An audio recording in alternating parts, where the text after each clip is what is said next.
Before we begin Off the Record, I need to share something important. When federal funding was cut, WKAR lost $1.6 million.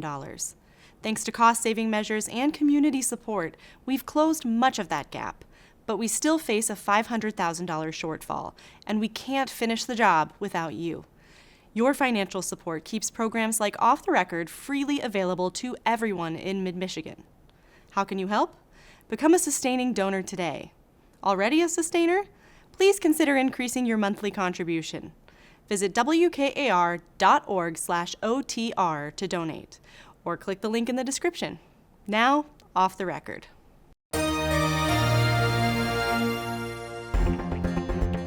Thanks for tuning in. The petition drive to get big corporate dollars out of politics is underway, and Sean McBreedy is part of that effort.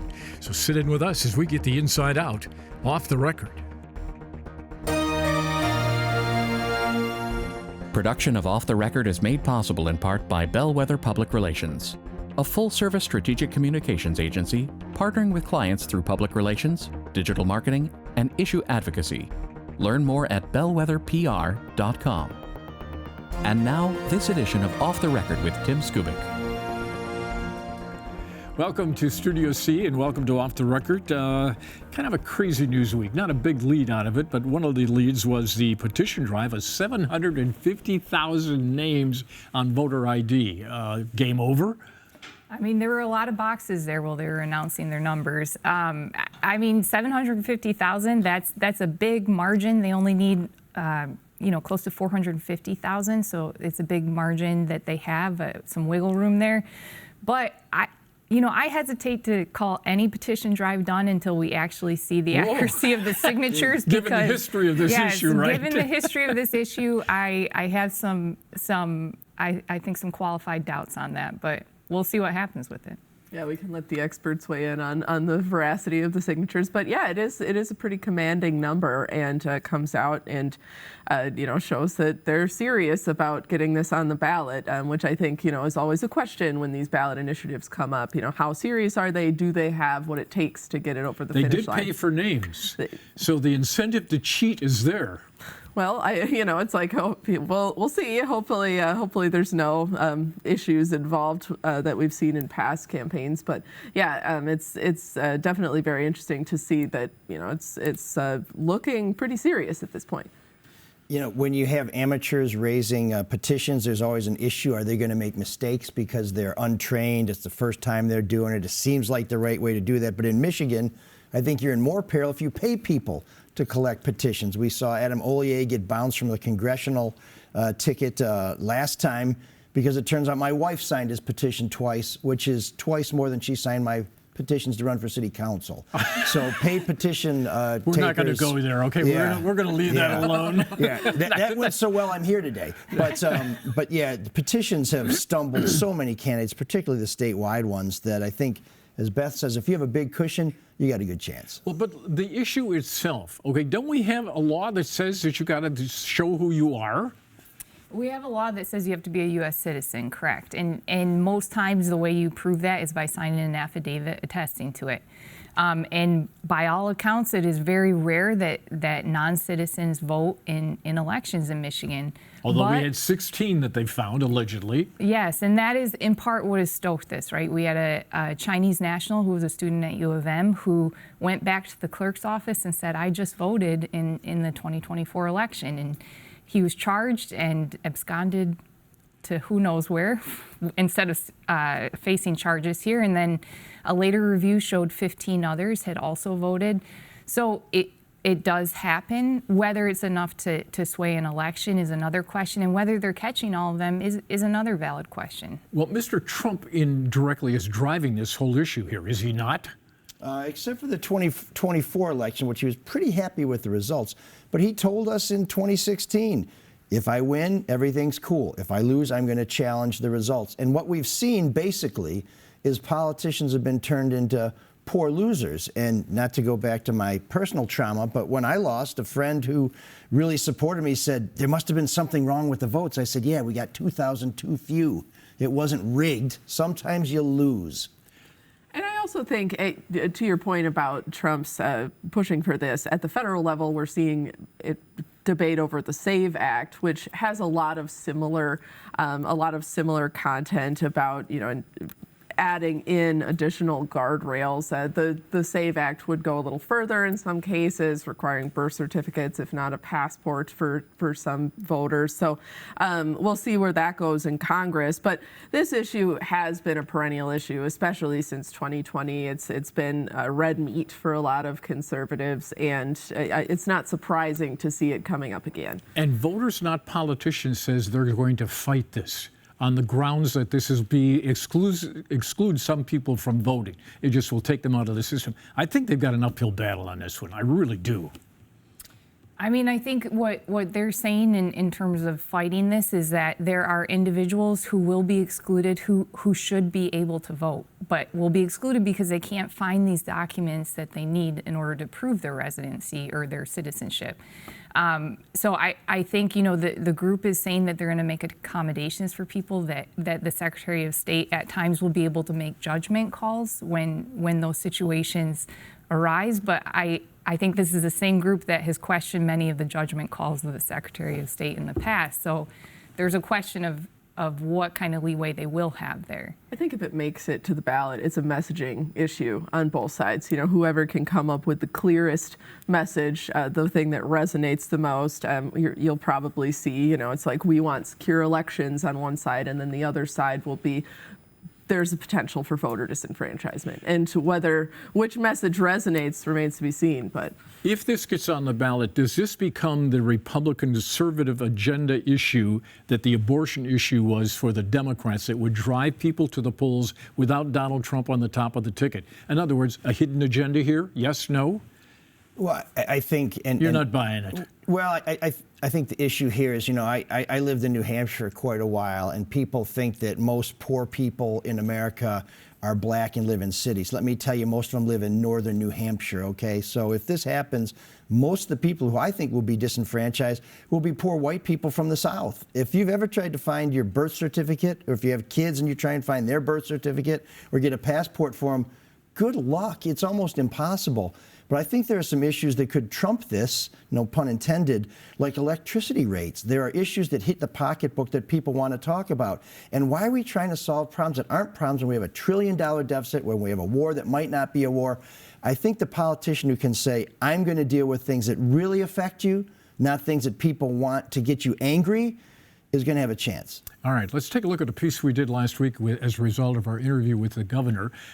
People are sort of fascinated by this Trump-Whitmer relationship. Let's take a look. Here's a pop quiz. How many times in the last 14 months have Governor Whitmer and President Trump talked on the phone? 9 times? 28? 12? Or 5? The answer is... Oh, I don't know. Guess he'll call me once in a while. I probably talk to him twice a month. That would make it 28 times. This unusual story begins in December of 2024. Lots of Democratic governors at the time were lambasting the president-elect Donald Trump. Governor Gretchen Whitmer was on the sidelines, playing a different game: cooperation. My job is to work with them, and I'm going to do everything I can to find common ground.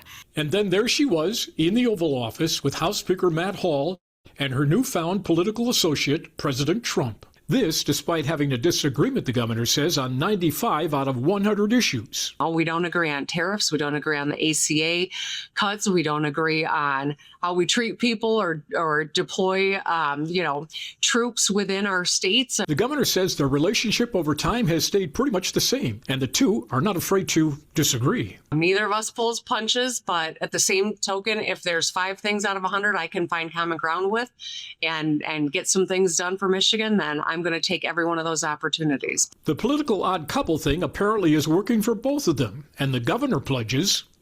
I'm keeping the lanes of communication open. That from a governor who Mr. Trump once called that woman from Michigan. Not exactly a term of endearment, but apparently they've gotten beyond that.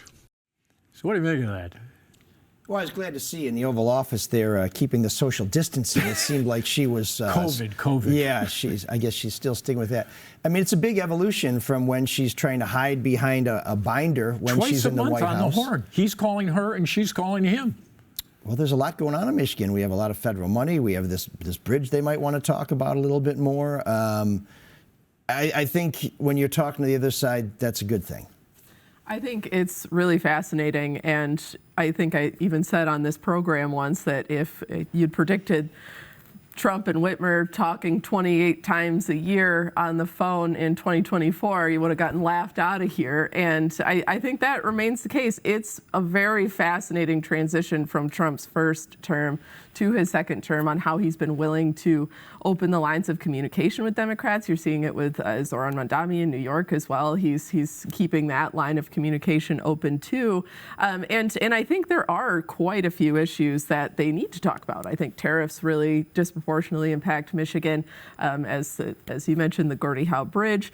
There's a lot of things that need to be addressed here. But let's not forget Dana Nessel's comment on this. Without mentioning the governor's name, people will, quote, live to regret this. Well, I mean, I think that remains to be seen. But this week, actually, I started to question it a little bit because I feel like you had the House earlier this week fast track a bill to put $152 million toward Selfridge Air National Guard Base. This is after the Trump administration promised a fighter jet mission.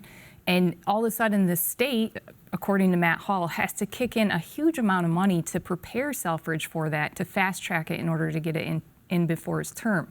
And there was not much explanation about what broke down in terms of communication there or why the feds can't cover the preparations for that fighter jet mission. And that's one of the successes that they have boasted about in terms of this relationship with Trump. So I do have questions after that. None of them have been answered very well. Didn't the governor's office say, we were working on this? Okay, you gotta give us some time. We're going to get this thing and it'll be settled. So it doesn't mean that the relationship has gone sour. Maybe Matt Hall he's afraid that the money will be taken away after Trump leaves office. A new president comes in and says, we're not going to do Selfridge Bay. So let's get this ahead of the money, get the runways done. Well, Trump still has 3 years, and you see this sometimes where the feds promise jobs, but when you break down how much we have to spend to get the jobs, it doesn't make any sense. Yeah, $152 million is chump change. Well, Tim, not for the state of Michigan. Yeah, it's chump change while we're facing $1 billion shortfall for the next budget It's only money. Come on. And I do want to bring up, because you brought up Attorney General Nessel, there are dozens of lawsuits that Michigan is involved with right now against the Trump administration. So it is kind of a good cop, bad cop situation here, where even if the governor is not necessarily willing to criticize Trump on every single issue, Attorney General Nessel will. What else did Mr. Hall say in the news conference that got your attention? Anything other than the Selfridge thing? I'm trying to recall the news conference. No, I mean, I think his big announcement there was Selfridge, right? The fact that they were going to be kicking in $152 million toward it to redo the runways there. I think he felt it was necessary to pull the trigger right there and then within hours, despite Hall's calls for transparency over the past year. That didn't really bear fruit that day. It was I think House Democrats found out about it about 15 minutes before they were asked to vote on it. So it was an interesting day in Lansing. Well, it underscored the fact that if you're the Speaker of the House and you want something done, you can get it done. Huh?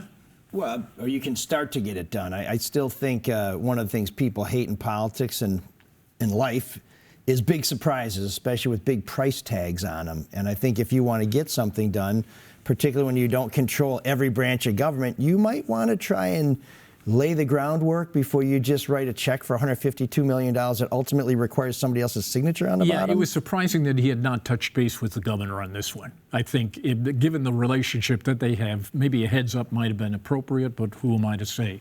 Let's call in and talk about money out of politics. What's that all about? Come on.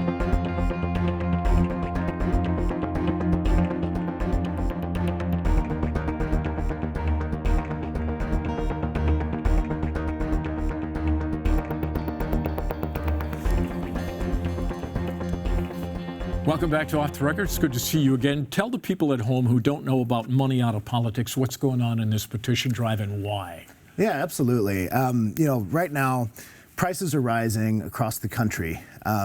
Here in Michigan, in February, DTE Energy asked for and got another $250 million rate increase. 5 days later, they turn around and ask for yet another rate increase. They want working families in Michigan to pay even more while they're taking home record-breaking profits. And Michiganders for Money Out of Politics is our chance to say no. We're hearing outrage from a lot of people across the state of Michigan who are joining up at our website, mopupmichigan.org, signing petitions, circulating petitions, and working to take back our power from the corporations who have bought our government. And you do that by doing what?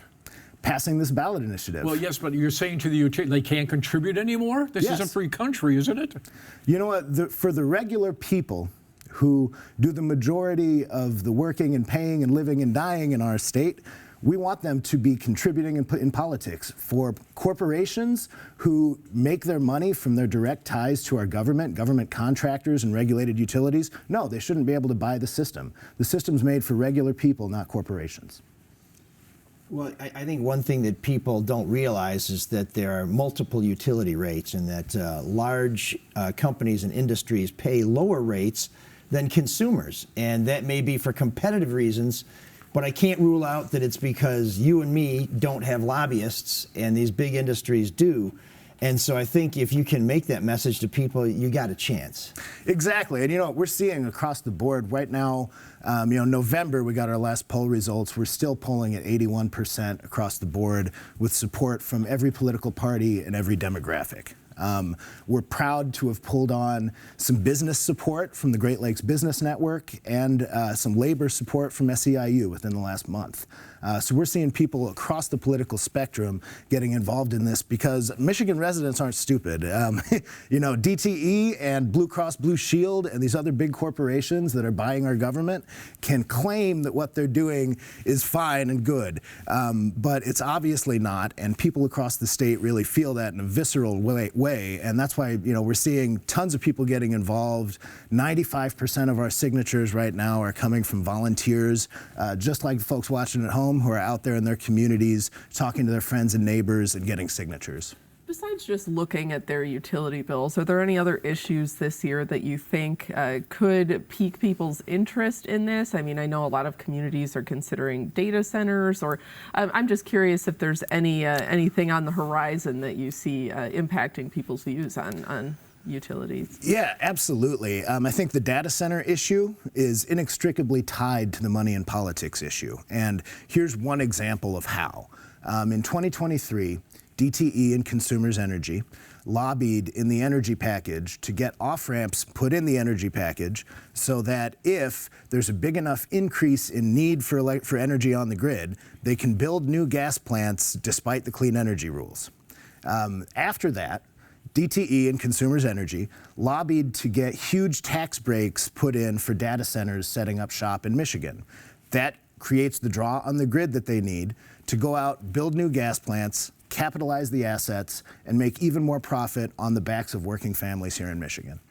Why do you think now is the time? Like, I mean, this influence of DTE, consumers, Blue Cross, it's been going on for years now. Do you think it's just reached a point that's so egregious that people are starting to notice, or why did you guys see this as the opportune moment to bring this issue forward?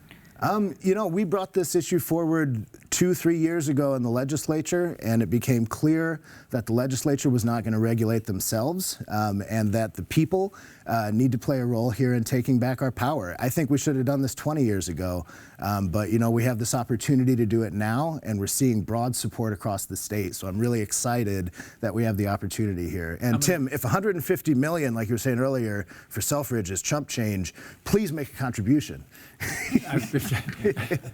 I'm not going to go there. How many names do you have?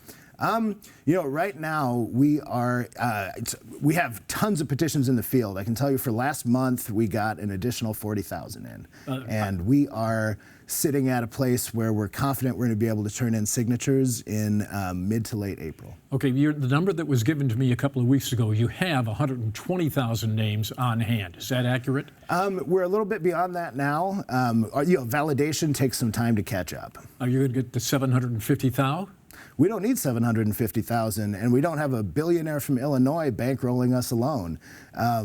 It is kind of funny that that proposition, is essentially bankrolled by one billionaire from Illinois who's trying to get Michigan voters to throw away their political power. But you've gotten to the point where you're starting to pay for names, which means you might be in trouble. No. We are now in a position where we can pay for names with some of our partner organizations, groups like Michigan United and Clean Water Action, who have been in this from the beginning, who are sending our circulators out, and we're lucky to be able to pay some of the folks who've been volunteering for us before. Some of the lawmakers who in the past have opposed DTE or consumers have seen some pretty significant campaigns against them by those groups through dark money groups that came out against them. Are you guys anticipating similar pushback? Oh yeah, I think they're going to outspend us 10 to 1 once we make the ballot. I think we're still going to win. We're polling at 81%, and again, the people in Michigan aren't going to be fooled by energy executives making millions of dollars who want to keep buying our political system. But you have to make the ballot first. Yep. Are you suggesting that the utilities are buying votes in Lansing? Yes. What's your proof? My proof is, so in 2022, out of 148 state lawmakers, the last time the whole legislature was up, they donated to 138 of them. DTE gets their way in Lansing every day. And people on the outside don't see it, but people on the inside know that DTE and Consumers Energy and other big corporations are buying influence to the point where when we go and work on things that are actually going to help people, like polluter pay laws and things like that, we hear from lawmakers on the inside, oh, DTE won't let that happen. Well, if you're, quote, buying influence, how come nobody's been charged with a crime? That would be a good question for lawyers and judges. I think that we have some experts here in political corruption stories, and we've all seen the influence that these companies are having. And it's not an influence that helps the people of Michigan. It's something that's made our politics more toxic and corrosive over time, and it's something that we can fix now. One of the big problems that we have in trying to establish where the money goes is the fact that there's a lack of transparency, the dark money accounts, the fact that you can pour money into a 501c4, and we can't even get the legislature or anybody in state government to agree that we should at least know whether you have a 501c4. And I wonder with your initiative, if you really want to build the outrage and really show people how deep this runs, if it really shouldn't be about trying to bring complete transparency to money in politics in Michigan, as opposed to just saying, well, they gave a lot of money here and these guys don't do that. If people knew where all the dollars went, I think they'd fall out of their chairs. Oh, absolutely. And I think, this isn't going to be the end of the story on money in politics. This one initiative isn't going to solve everything. And for example, looking ahead, doing it backwards, don't we need to see how bad the problem is before we take the cure? I mean, don't we have to run into a light pole before we need to stop drinking and driving? I hope not. We should probably stop drinking and driving before we're hitting light poles. By the way, don't drink and drive, yes. Just so we're clear. But I think speaking of other ways that, we're going to see some impacts here, there's a Supreme Court case right now, NRSC versus FEC, that's likely to get ruled on in June or July this year. And the court seems poised to kick out contribution limits on coordinated PACs. It's going to be a Citizens United 2.0 that again gives corporations more power than regular people over over the votes that are happening in Lansing and in Washington. And at the state level, our ballot initiative can really help address that by making sure that some of the worst offenders here are no longer able to pay, are no longer able to spend this vast quantity of money in our elections. Put on your water hat for a second. Yeah. You're concerned about these data centers sucking all the water out of the environment. We've got 90 of them around the state now. Any evidence that that's going on? Well, there's a difference between some of the older data centers that are already here that can be of all different sizes and some of these mega data centers that are being proposed, like in Saline Township and elsewhere. Data centers across the board, when we see these mega data centers, like we've seen a lot of them in Virginia and some other places, they're using up to 2 or 3 times as much water as Nestle was hoping to withdraw back in 2016 when we saw that massive outrage across the state against Nestle commodifying the Great Lakes. And the thing about data centers, the thing that I keep coming back to is, this doesn't have to be an environmental problem. The fact that it is poised to be an environmental and affordability problem are choices that we're making. There's no reason why these can't be powered with renewables on site. There's no reason that these can't be cooled using technology that doesn't use massive amounts of water or pollute our water. But somehow, Michigan lawmakers, in giving these data centers massive tax breaks, have bought the argument that folks like Peter Thiel and Elon Musk need our tax dollars and to then build something that's going to hurt our communities. It doesn't have to be that way. We can make choices to regulate data centers responsibly and turn this into something that's no longer an issue, make this a benefit for our communities instead of a tax on regular folks. One thing that's been interesting to me about a lot of the issues that you're bringing up today is that they don't always necessarily fall along partisan lines. Like there's kind of a mix of Republicans and Democrats who fall on either side of these issues. And I'm curious, as your organization has been collecting signatures and talking to folks on the ground about this, have you noticed any trends in terms of political leanings versus where they end up on these issues? Even if our politics is very toxic right now, it's given me some faith in regular people across the state coming together, because you're right, we're seeing people from a variety of political backgrounds who are really just tired of this system prioritizing major corporations over regular people. The environmental lobby has failed miserably at convincing the governors, whomever, in the legislature that we ought to be charging more water for the Nestle people who are no longer involved. You guys have failed on that front, have you not? No, at the township level, they were able to stop them. Well, what are they paying? Well, we have 30 seconds or so left here, and that is a longer conversation about public trust and the Great Lakes. I don't think anybody should be paying for Great Lakes water to begin with, because it's not a commodity. It's something that is owned collectively by all of us. But whatever they're paying right now, they should be paying more, yes? No, they shouldn't be able to withdraw from the Great Lakes and commodify it because it's our resource. Thanks for showing up. We appreciate it very much. Thank you so much, Tim. Thanks to our panel. More of Off the Record right here next week. See you there. Production of Off the Record is made possible in part by Bellwether Public Relations, a full-service strategic communications agency partnering with clients through public relations, digital marketing, and issue advocacy. Learn more at bellwetherpr.com. For more Off the Record, visit WKAR.org. Michigan public television stations have contributed to the production costs of Off the Record.